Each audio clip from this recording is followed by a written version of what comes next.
Welcome to Keeping Athena Company. So my name is Athena Kabenyu, stand-up comedian, podcaster, writer, and I'm a parent. Right, and being a parent is great, but my child doesn't speak. So to stop me from going insane, every now and again, I invite a friend round for a chat and some plantain. Maybe some still water that they brought themselves, which is nice. We've got a tap here, but it's nice that you came prepared. That's like a 2-litre bottle of water. Yeah, I run through at least one of these a day. This is because you come from South London, right? And you were like, oh, I'm going north. Oh my gosh, I got to be prepared. Got my backpack, got my 2 litres of water. You're funny. Was it that default. far? That's default. Was that's it far? default. Welcome to my mum's kitchen. Samuel Williams. Yeah. Samuel Williams, welcome. Yeah. How's it going? I'm good, man. I'm good. I felt hot because I looked here. I was like, oh, don't know if there's some racism over here. What? And then you opened the door and I smelled fried plantain. And I was like, oh, this is wonderful. This is how I get home. my guests to know where I live. You know, they get the postcode and they're like, where's the house? Where's the house? And I fry the plantain. They're like, that's Athena's house. Yeah. That's where Athena lives. Yeah. Do you get on with your neighbours? Yeah, we do. We've got, I won't use that. Can I use their names? Well, we've got one neighbour next door who's like an old Jamaican lady. Oh. And we've known her since we've moved in. And we watch out for her. You know, we know her family. And the people next door, they change because it's like rental. Yeah. But we like these new guys. One's a taxi, it's like a family. And the dad's a taxi driver. He once offered me a chicken sandwich. And I don't eat chicken. What, Popeyes? Well, what had happened was he was like, oh, we bought a sandwich and it's got chicken in it and we don't eat chicken. Do you want it? And I don't eat chicken. Oh, a sandwich as in like a bread sandwich, not a burger, like a chicken fillet burger. No, it was like a meal deal sandwich. Oh, no. From like Tesco's. And he was like, we haven't eaten it. We've just opened it, but we don't eat chicken. And I was like, well, I don't eat chicken. And I said, my mum eats chicken, but my mum would just be like, I'm not eating that.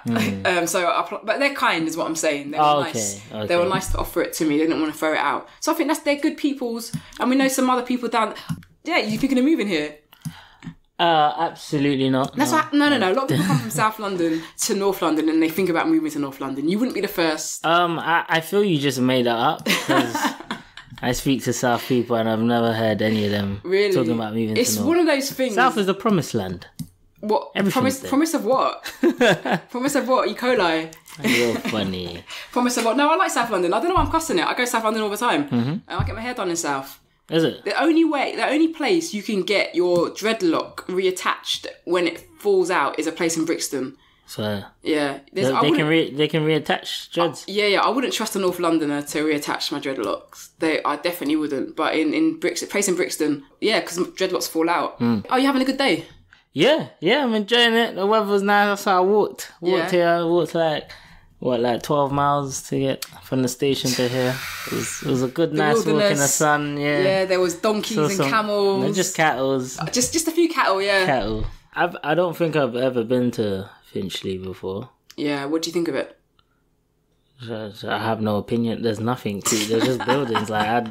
It's just literally a road. There's like one road. How? There's one straight road. Like, that is actually really true. There's one road. It's like but it's not a motorway.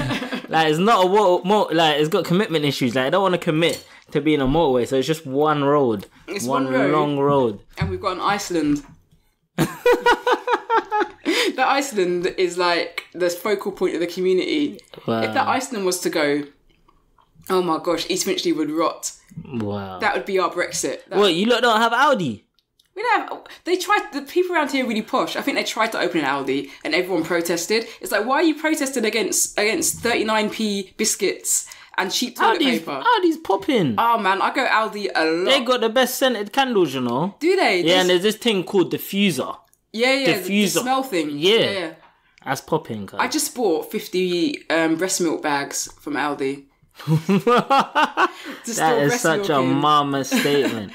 What is a breast milk bag? Because what happens is, I'm trying to get my baby to I'm trying to get her off the breast milk, right? And she will not take the bottle at all. If you want to get slapped, you have to give or offer my child a bottle. So I'm like, okay, well, if I put my breast milk in the bottle, maybe she'll like it. But the problem is I can't get out a lot, so I've got to get out a little every day. So what I do is I kind of get out a little every day, put it in these breast milk bags, put them in the freezer. Right. So I'm building up a supply. Right. So when the time comes for her to just get the bottle, the whole time. So you're creating literally breast milk ISO.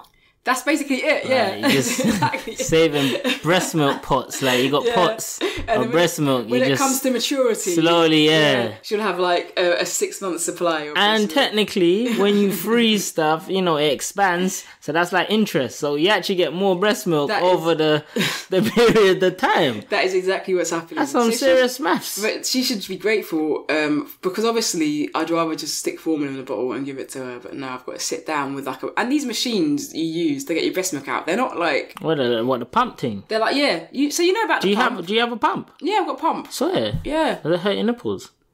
Nah. She hurts my nipples. Cause I know babies. Yeah, I know babies. Like babies do. Yeah, that's what I was asking. Cause I know like with babies, like they hurt the nipple and that. You know a lot about this. Hell yeah. Why do you know a lot?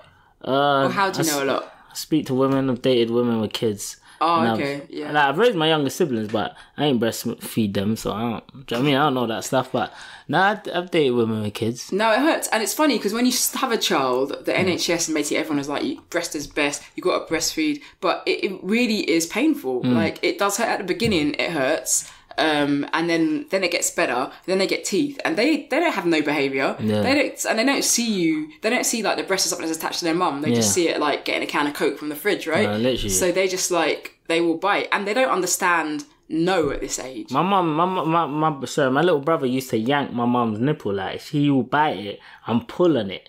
And then that's when my mum's like, alright, no more for you. Like if you're lucky, if you got a docile baby, congratulations. What's a docile? Docile is like calm and like, it's just a calm, chill baby. If you're docile, you're generally just like a bit, it's not necessarily because it's a good thing to be docile, but it just means to be calm and like. But for a baby, for breastfeeding, it is. Oh yeah. My baby is rowdy. Oh, that baby is rowdy, but she's generally good. It's just that occasionally she bites, but that's not the issue. The issue is she's not taking a bottle. She's getting to a year old. I need to go out and just do my own thing. So that's what I'm doing. She's not taking what formula?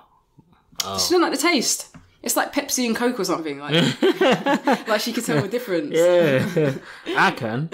I don't drink either, but I can tell the difference. Between Pepsi and Coke or breast milk and normal milk? No. I don't drink that stuff anyway. What, breast milk and... No, Coke. I don't drink... yeah, neither do I. Neither do I. Or stuff like that. I want to talk to you about acting. Actually, I want to talk to you about a load of things. Yeah. Actually, I want to talk to you about clothes. Okay. Because I was thinking about when I first met you. Yeah. And it was at a comedy club. And you were really funny. Do you know what's mad? I don't ever remember performing while I believe you haven't seen me perform. I've seen you perform. But you told me you were a designer. And you are. Mm-hmm. Right? Yeah. And you design clothes. Yeah. So, I just like the way you're going, yeah. Yeah.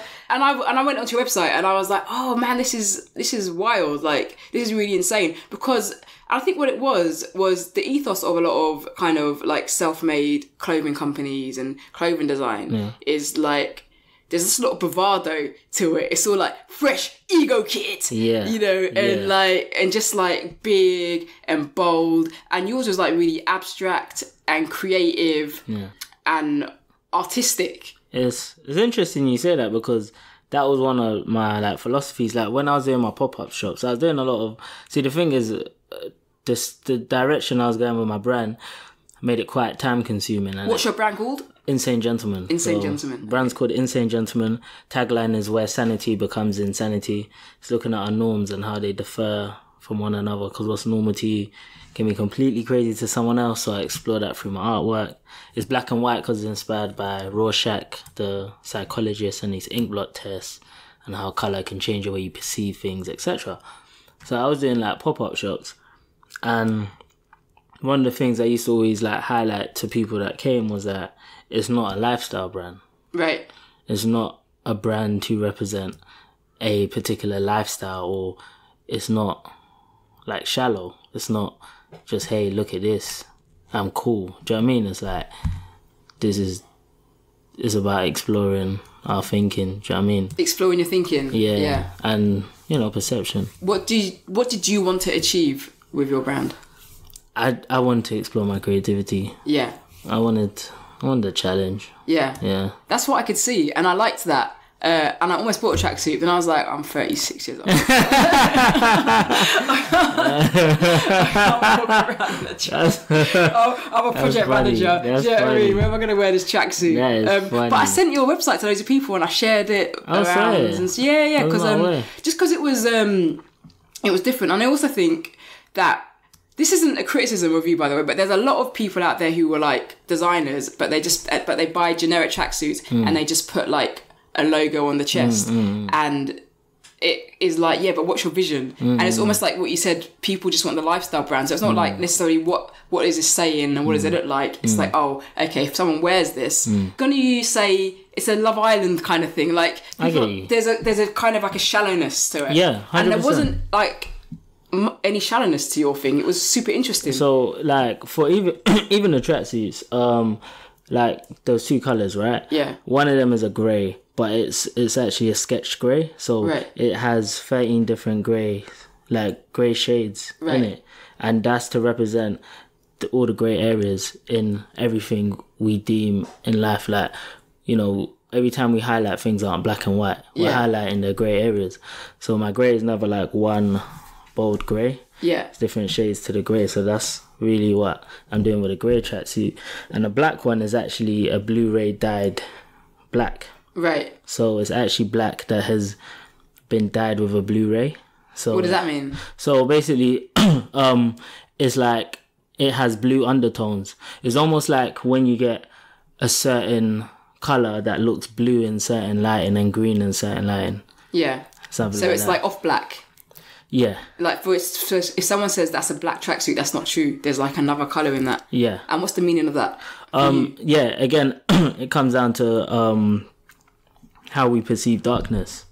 Wow, how we perceive... This is a tracksuit and you're thinking about how we perceive darkness. Yeah, because blue like represents, you know, sadness and being down. Yeah. And then, you know, which usually supposed to lead to being in a dark space. Yeah. And then there's this fine line between being sad and being down and actually being in a dark space. Yeah. So did you study art? No. What did you study? If you studied anything? I did like business in uni, but that was because I didn't know what I wanted to do with myself. So I just did business because it was neutral. So I was like, you know, I didn't know what I wanted to do with myself. At the time, I never got into acting. I never did my brand. I never had any businesses, nothing. So how did you get into acting? While I was in uni, a guy was trying to sell me paintball tickets. And does that ever work? You see people selling paintball tickets? Nah, he was really trying. Like he was really trying to connect with me. And them times I was a lot more hood, so I was antisocial. Like I wasn't really someone to just like start a conversation with someone. Do you know what I mean? I was more I ain't no beg, like easy. Do you know what I mean? That was, I'm a lot more friendlier now. Yeah, you know what I'm saying? So he was trying to sell me these paintball tickets, and then he was like, what'd you do? What'd you like to do? He's like, oh, I'm studying business. Oh, so you want to work for a big company? Nah, don't, you know. Oh, you want to start this? Nah, don't, you know. So he's like struggling. So he's like, all right, well, what do you like to do?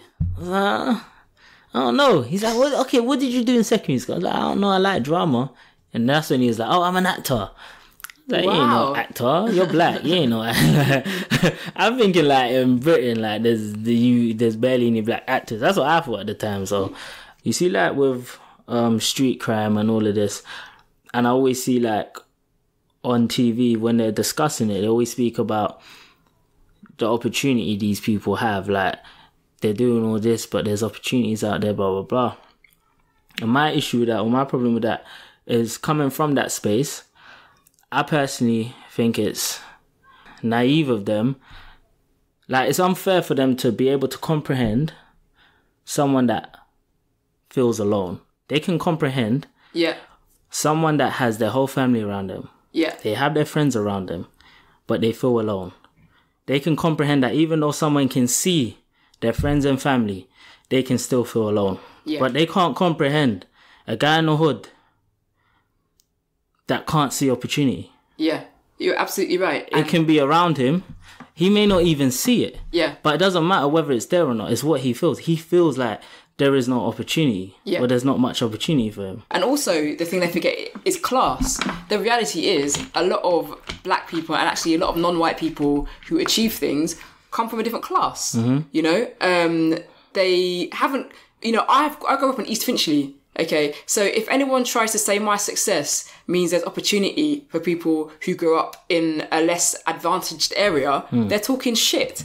Because I haven't had that experience. And you can't put the experience of all black people onto one successful person. Yeah. But you know what? My point is mainly whether there is opportunity or not is how the person is processing it or how they feel. If they feel it's not for them. If they feel there is no opportunity.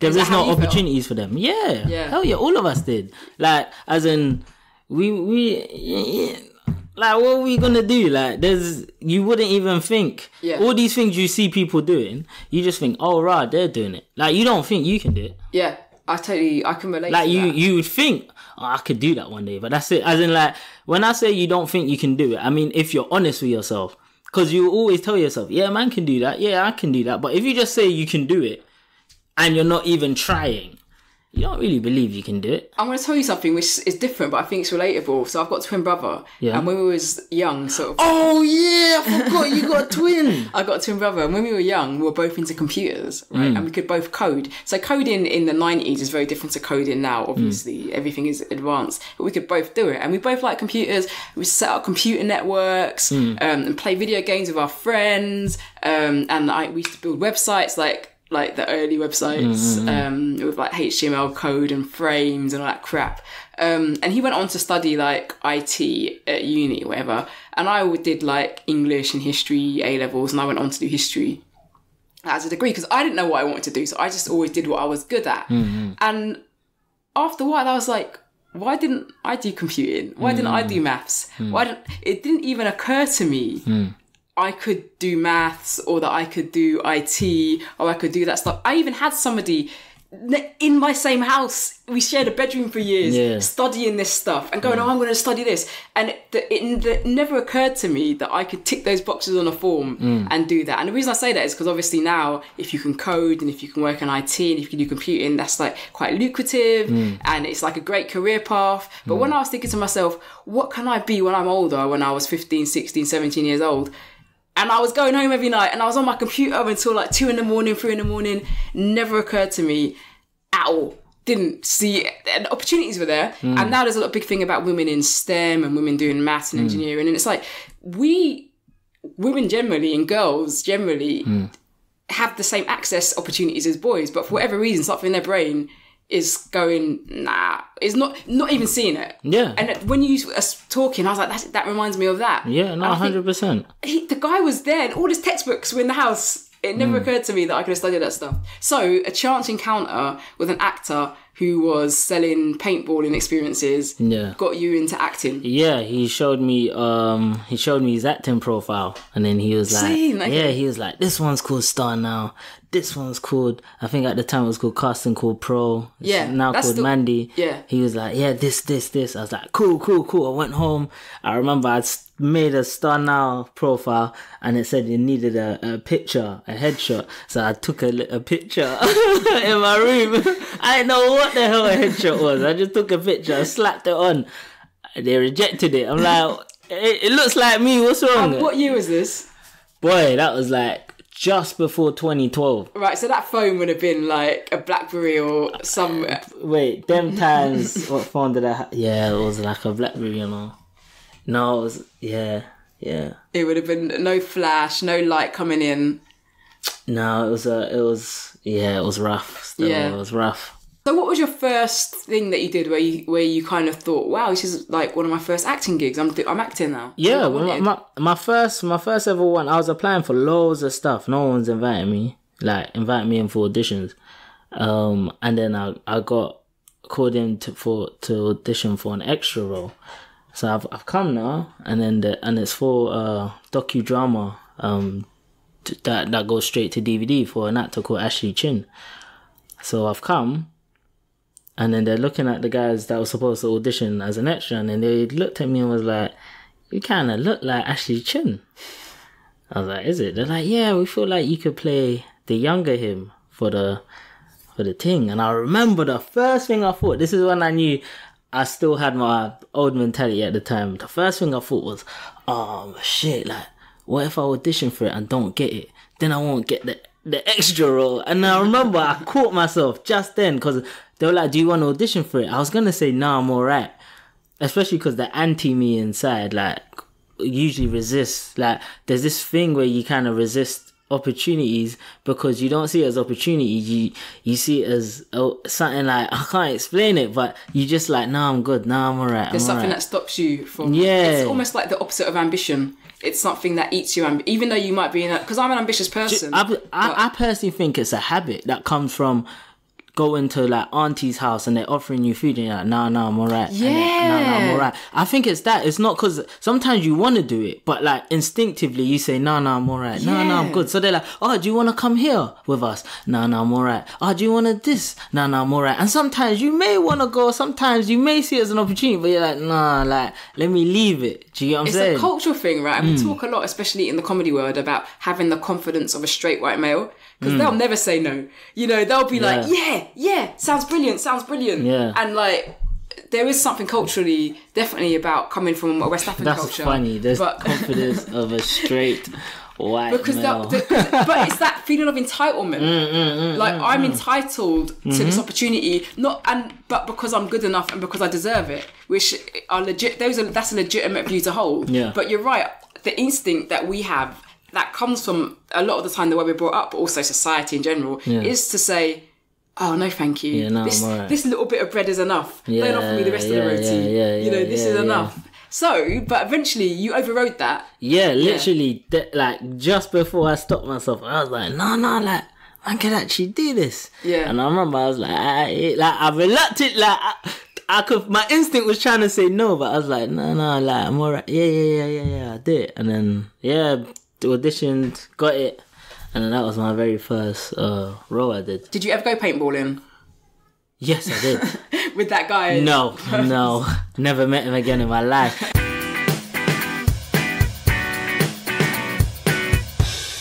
Hello, it's just me popping in halfway through this podcast to tell you about a very exciting show I've got coming up on Wednesday, the 16th of October in London. So apologies if you're not in the vicinity. The show is called Library Laughs. Why? Because we're raising money for a library in Accra, Ghana. That's the capital of Ghana, if you didn't know already. And if you like me, you probably did know that because you're a smart person. This library is amazing. It does outreach work in the community, improving literacy rates, giving children who wouldn't normally have access to books, with a focus on African and Afro-centered, I should say, literature. It's really amazing. She also does outreach projects outside of the capital, so in rural areas, taking books to the people, championing literacy and the benefits it can have on education, intellect, self-identity, culture, all kinds of things. This is an amazing cause. I just love the fact that somebody from the UK has gone to Ghana and is making a difference and not just running around picking up children and taking selfies. So if you support this, and I think you do, and if you love live comedy, come to the show. It's in the Star of Kings in King's Cross, October the 16th,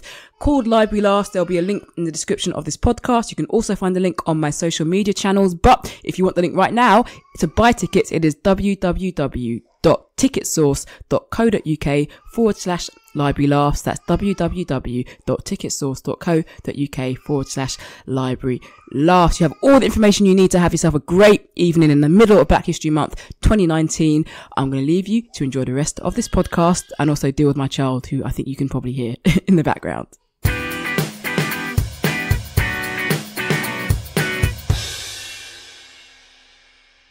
I was just like criticizing my friend for the amount of money they spent on shoes, and I had and that day, just before, I had just been battling on eBay for a comic, and I spent like £500 on this comic, and I was just cussing them for buying Giuseppe's. Was this a male or a female?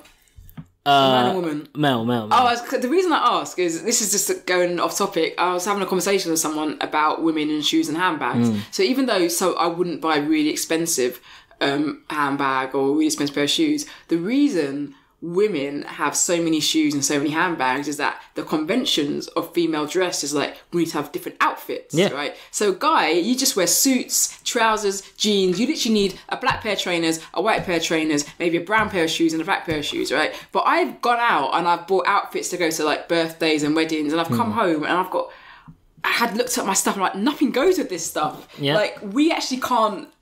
I mean, you can live. That's a bit of an exaggeration. We can live without all this stuff. But in order for us to dress as society says female gendered people need to dress, we need all these shoes and handbags because we're expected to, you know, all of the colours we've got to wear, the different dress styles, different trouser styles, the variety of our dress requires shoes and handbags. I just wanted to put that out there. Yeah, and I've noticed the whole thing of, if I've wore it already, I can't wear it again if there's pictures taken in it. That I don't understand.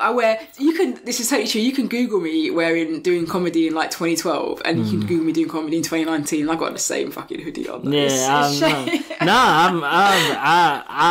I encourage that, like with my peers and that, like to get out the habit of putting that pressure on yourself. Yeah, and I think it's unneeded. Like. It's very unneeded and it's unnecessary and it's wasteful. Yeah. And for me, somebody who doesn't wear something more than once, what that says to me, if you don't wear something more than once, it just tells me you're wasteful and you're frivolous, which I don't think is it doesn't tell me you're fashionable or that you're wealthy. There's no point being wealthy if you're gonna treat things like they have no value. Yeah. You know? So I don't actually believe in that culture or lifestyle at all. And there were things that I was just... And also, when you've had a baby, wearing old clothes is great because it means you're losing the baby weight. So I celebrate wearing old stuff now. I'm like, yeah, man, this is from before the child came. Let me take another picture. Did you have that stress thing? What stress thing? After giving birth, was it? Post-traumatic stress, not PTSD, depression, postnatal depression. Yeah. No, I didn't. What I had was anxiety. Okay. Yeah. So, and I think what happens when you have a baby is everybody is aware of postnatal depression. It has quite a high visibility now amongst healthcare professionals and even like your friends and your family. So people look out for it. And when you have postnatal depression, you go through things like you don't like your child in the way you should like them. You resent them a little bit, and it's depression basically, but it's related to the child. When you have anxiety, it's almost like the opposite, in which you're so obsessed with your baby, like you suddenly start to constant worry. And the crazy thing was, I'm not saying that I probably didn't have it as crazily as I couldn't say I was probably diagnosed with it, but having to move in with my mum, who was just like incredibly anxious and having to deal with being I'm in my late 30s, moving back into your house with your mum as much as you love her is a very difficult thing to do. I'm so independent. It was very hard to get used to that. And then we had kind of parenting issues, so we just had different points of view. So I was dealing with that. I was like, I can't afford to lose my mind. I can't afford to do it. So I kind of self-healed myself by forcing myself to do things that were making me incredibly nervous. So I went out with my baby a lot when she was really little. I just said, right, I need to meet. I've texted all my friends, right, we're going out for lunch, we're doing this, we're doing that, and it would terrify me. And I'd be on the bus. I didn't get them texts, but cool. No, you did. You got the texts. I just never. You're here. You're in my house now. Listen, look at this guy. Eat your plantain. Oh, you've eaten it already. That's right. You came over and you hoovered it up, right? But I got really nervous, and so I just forced myself out, and I'd be on buses just sweating, and you know when you're waiting for a bus and you've got like 3 minutes to wait, that 3 minutes was for like 3 hours. It needs to come now. I need to get home. But I just forced myself to go out, and eventually it got easier. And I had nightmares, like really bad nightmares, and they were always related to things happening in these nightmares that were always about the baby. So I had one nightmare where I left her on the tube.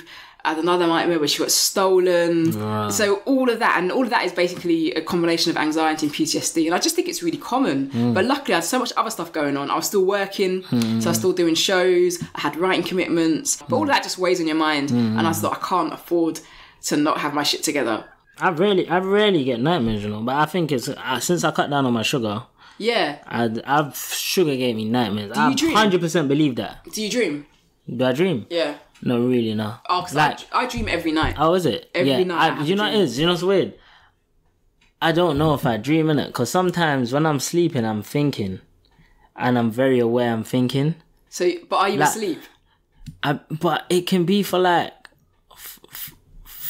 hours. Like, I believe I'm sleeping. Do you sleep with your eyes open? Nah, I sleep with my eyes closed. You're like a zombie. Still. Nah, I sleep because my Fitbit tells. But my Fitbit tells me that I'm sleeping. Like, right. So I know I'm sleeping, but sometimes like I reflect. I just reflect. Yeah. Like the thoughts I have when I'm awake. Sometimes I have that while I'm sleeping.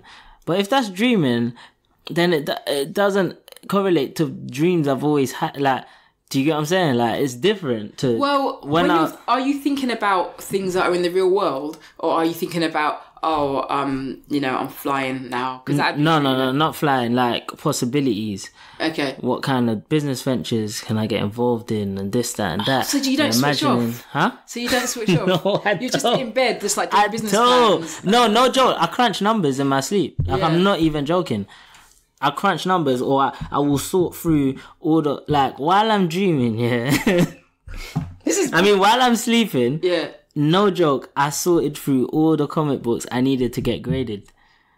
What does that mean, getting them graded? So, like, when you have a comic book, right, you have them in the raw book itself. Yeah. And comic books, the value is determined by the condition. Yeah. But it's hard. You can't just gauge a comic book and say, oh, it's worth this amount without knowing the condition of it. So what you can do is you can get it sent to professional graders. Right. And they'll grade it out of 10 and put it in a protective case. Right. And the case will have the grade on it. Okay. So, for instance, I got a comic book with the very first appearance of Mystique. Right. I bought it I remember I was going to buy Nando's, and instead I was like, let me buy a comic book with the money. Yeah. So I spent £14 on a book.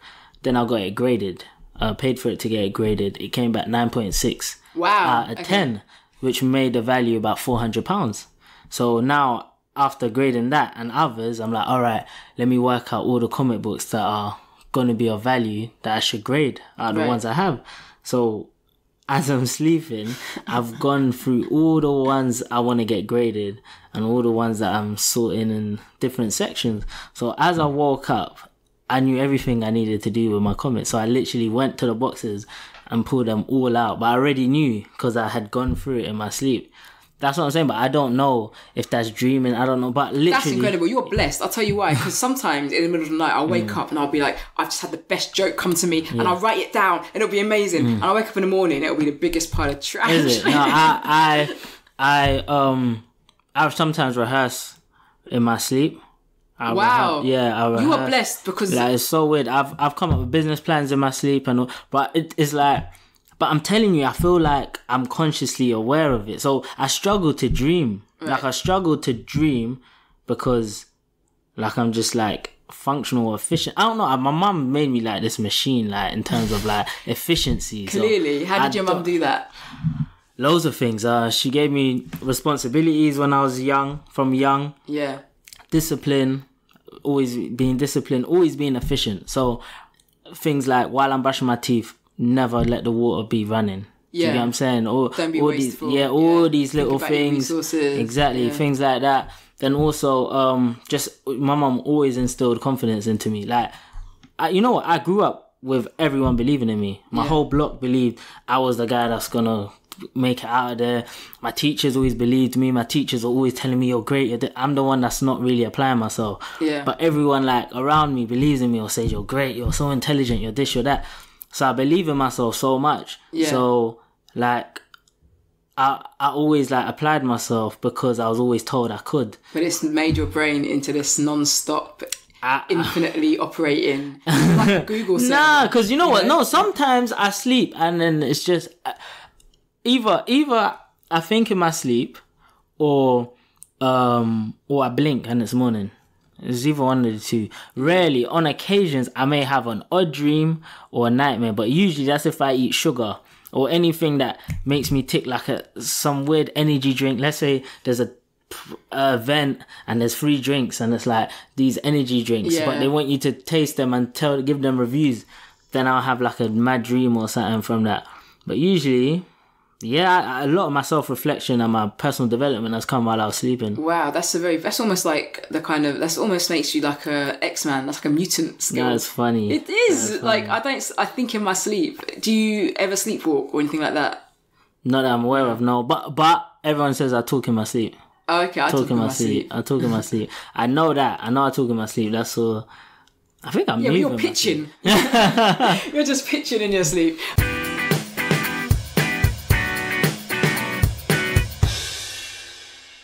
I want to finish up by asking you a bit about comic books. How long have you liked comic books? Never. I've barely read comic books. I was in a contributor for a self-motivational book. Right. And the author took me to LA back in 2017. And while I was there, I think a day or two before coming back, I wanted a souvenir. Right. And then as I was at the book fair that the book was being promoted at, I saw a comic book stand. And that was where I bought my first comic book. But just as a souvenir. So 2017? Not 2017. Okay. No. My collection's pretty impressive. I know. How did you get such a large collection so quickly? So what happened, that was April 2017. I bought the book. I didn't read it till June. I read it in June. I liked it. I said, I want the whole... What book was it?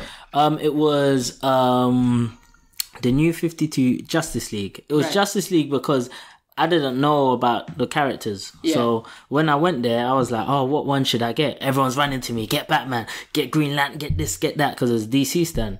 Then a woman said, get Justice League because it has all of the characters and you can pick who you like. So when I read it, I liked it. So I was like, I want the whole collection. And then I went online to buy the collection. And as I was searching for it, I was seeing some comic books were costing £200, £300, £700. So the businessman in me was like, what determines this demand and why is the price like this? So now I'm doing searches. I get pretty obsessive. So I was up till like 3 in the morning. And my bedtime, I usually sleep by 11. Yeah. But I'm up till 3 in the morning. I watched a full 40 video playlist on how to grade comic books. Right. But I watch YouTube videos at 1.5 speed or 1.25 speed. Okay. So I absorb the information quicker. So I'm watching all these tutorials on like checking the staples, checking the creases, checking all these things. To determine the value, like the grade. So I'm doing all that and then I'm learning key issues. So a comic book's value is usually determined by first appearance of a villain, first appearance of a superhero, the death of someone, a significant event. Yeah. So now I'm doing that. I'm now researching, what comic books are worth X amount, and that's how I started. So now, is it a passion or is it a business? It's a passion. But business will be more my manga sets. Yeah. So I got into manga. I don't read manga. I watch anime. Right. I was watching anime. I really liked Naruto. So I was like, let me just get a manga set, the Naruto manga set. So I bought it. And then I started. And those are books too. Those are books. Yeah. Those are the books, and the books get made into anime, which is the show. But what happened is I then found out about you have like rare manga books that only have one short run printing. So now me being the collector I am, I'm like, I want to try and grab them. I see some for like 200, 300 for this set. I'm like, let me try, see if I can find it for 100. Let me see if I can find it for this. And that's how I started picking up manga sets. But I started a business of that. So I've because the pounds dropped, I've been selling some big sets over in like Australia, Portugal, Greece. Get that foreign money. Yeah, because the pound's gone down. Like, I can't lie, Brexit kind of helped me still. Get that yen. Brexit helped me still. Get that yen. Yeah. And with that advice, I'm going to wrap up. I think people are going to be interested in you because you don't sleep, you work, but also because you're an actor and you are a collector. And you're an all-round cool guy. And you're a comedian. We haven't spoken about that. Yeah. Yeah, but you tell jokes too. Yeah. Where can people find you? If they want to get at you. Yeah, social medias. I'm Oga Samuel, OGA Samuel. Yeah. That's Twitter, Instagram, Facebook, I guess. I don't really use that. No one uses Facebook anymore. Do you know who uses Facebook? Like the over 60s. Yeah, mums and that. Yeah. Mums and that. It's really weird because like Facebook kind of overtook Friends Reunited, but now people just use it. Oh god! So there used to be a website called Friends Reunited. Oh, this was before Facebook, and this was Friends Reunited for people who were in their 30s and late 30s. They will remember that was the original. Oh my god! We can find out people who find out where people are from our primary school or from our old secondary school. People got divorced over Friends Reunited because what people did was they'd go out, they went on it and they would find their first loves and they would be like, oh, I really loved you when I was 12 years old, and they get a response, I loved you too, and then they just like dump their wives and husbands. Yeah, it was when I say brilliant, I mean hilarious. Yeah. But anyway, it's all about finding your truth, right? So that was the original network, and then Facebook came along and Friends Reunited died a death. But now I'm just chatting shit. All I'm saying is Facebook's turned back into that Friends Reunited thing where it's just old people stalking people they used to hang out with. Well, you're not gonna give me little 1-2 advice, stand-up advice? Stand-up advice. Yeah. All right. You're seasoned. So, I'm still learning. All right, give me some acting advice first. I'll give you some stand-up advice. Okay. You need to make decisions. You need to make actors' decisions. Okay. So when you have a role, when you're playing someone, you need to decide how they're gonna feel, why they feel like that. So the small details. So if you decide the person is shocked, put a tremble in your voice. Do you know what I mean? Are you gonna have a little twitch in your eye? Are you gonna look a little to the left? Do you get what I'm saying? You know what? I'm never gonna be an actor because I've got one face. So I can make all these decisions, but I'm like, twitch my eye. Like, that's how I twitch my eye. I just twitched my eye. It wasn't good. She was winking. I can't wink. I have no range. See, how did you do that? You just twitched your eye. How did you do that? It's like, I don't know. You know what? I would buy paintball from you. I'd buy a paintball session from you with that face. That's funny. I'll give you some comedian advice. I'll give you two. One bit of advice given to me: never go a week without a gig. I swear. Never go a week without a gig. I do not gig at all, you know. Always have something in your diary, wherever it is, whether it's the Royal Albert Hall, whether it's a pub in Great Portland Street in London. Stand on stage and tell jokes, and never let a week pass between you doing that thing. But the second thing is just like, don't take advice from people, man. Yeah. Honestly, and that sounds like a silly thing, but humour is so subjective. Yeah. I was reading a review today in The Guardian of a show, and the review was pretty, like, it wasn't great, but this show had been nominated for like an Edinburgh Award, you know? And you just sort of think, who is anyone to say anybody is good or bad? Yeah. And like, I want to speak to you about the Fringe. We'll speak off podcast, man, because it's long. Yeah. So yeah, like, you as a comedian have to know yourself whether what you're doing is good enough or not. No one can tell you. And that sounds like a weird thing because everyone wants industry approval, everyone wants their mates to like them, everyone wants the audience to like them. Because I've done gigs in front of people who have died. So I've done gigs in front of people who haven't laughed at me, and I swear to God, those would have been like the best gigs I've ever done. And I've done gigs where people have cried with laughter, and their gigs where I'm like, they were shit, great, you know? Yeah. So it's a really... Don't listen. You have to learn enough about the craft to make your own decisions about whether you're good enough, and then and you have to believe in yourself. You have to just back yourself. That's my advice. It's a bit long-winded. It's not as concise as your advice. Nah, I like the advice. I mean, comedy is hard to advise on, and it's very complex. It's the most challenging thing. I think it's so challenging. I haven't found anything more challenging. It's so challenging, and I don't think you'll stop learning. Anyway, Samuel, thanks for coming to keep my company. Thank you for having me. I need to eat my plantain. Quickly. Always. I haven't even finished mine.